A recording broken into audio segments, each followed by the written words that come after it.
इस वक्त लोकसभा चुनाव को लेकर इस वक्त बड़ी खबर आ रही है। अखिलेश यादव और राहुल गांधी पर बड़ा हमला बोला है। उन्होंने कांग्रेस और सपा के गठबंधन को लेकर तंज कसा है। सुधांशु त्रिवेदी ने अखिलेश यादव और राहुल गांधी पर बड़ा हमला बोला है। उन्होंने कहा है कि अखिलेश और राहुल गांधी दोनों 50 के पार हो गए हैं। इसी के साथ ही उन्होंने कहा कि फिर भी ये दोनों युवा नेता हैं। सुधांशु त्रिवेदी ने कांग्रेस और सपा के गठबंधन को लेकर बड़ा हमला बोला है। उन्होंने कहा है कि अखिलेश और राहुल गांधी दोनों ही 50 के पार हो गए हैं, फिर भी ये दोनों युवा नेता हैं। ये दो युवाओं का अनोखा गठबंधन है।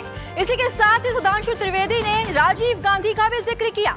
उन्होंने कहा कि राजीव गांधी 400 सीटें लेकर आए थे, जबकि राहुल गांधी महज 44 पर अटक गए हैं।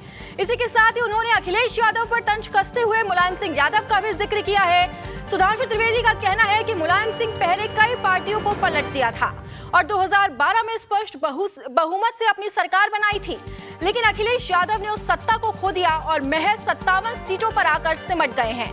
सुधांशु त्रिवेदी ने इस वक्त राहुल गांधी और अखिलेश यादव पर बड़ा हमला बोला है।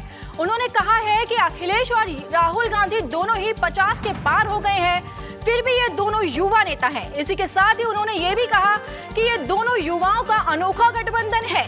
सुधांशु त्रिवेदी ने इसके साथ ही राजीव गांधी और मुलायम सिंह यादव का जिक्र करते हुए इन दोनों नेताओं पर हमला बोला है। आपको बता दें कि उत्तर प्रदेश में समाजवादी पार्टी और कांग्रेस के बीच गठबंधन हो गया है। समाजवादी पार्टी ने कांग्रेस को 17 सीटें देने का ऐलान किया है और इसी के साथ ही अमेठी और अमरोहा की सीट भी समाजवादी पार्टी ने कांग्रेस के लिए छोड़ दी है। इसी गठबंधन को लेकर लगातार बीजेपी इन दोनों दलों पर हमलावर है। वहीं सुधांशु त्रिवेदी ने तो अखिलेश और राहुल गांधी पर सीधा हमला बोल दिया। अद्भुत गठबंधन दो लड़कों के बीच में हुआ है जिनकी अद्भुत विशेषताएं हैं। दोनों युवा हैं, दोनों 50 साल से ऊपर के हैं और दोनों की खासियत यह है कि राहुल गांधी जी के पिताजी स्वर्गीय राजीव गांधी जी 400 सीटें लेके आए थे, राहुल गांधी जी 44 पे ले आए। मुलायम सिंह जी 1989 में पहली बार मुख्यमंत्री बने थे। उन्होंने पहले भाजपा का समर्थन दिया, फिर भाजपा को झटका दिया, वीपी सिंह जी के साथ गए, चौधरी अजीत सिंह जी को पलटा, फिर चंद्रशेखर जी के साथ गए, फिर उनको झटका, फिर काशीराम जी के साथ गए, उनको झटका और अंततः परंतु 2012 में अपने दम पर स्पष्ट बहुमत की सपा की सरकार बनाकर उन्होंने अखिलेश जी को दी, वो 57 पे ले आए।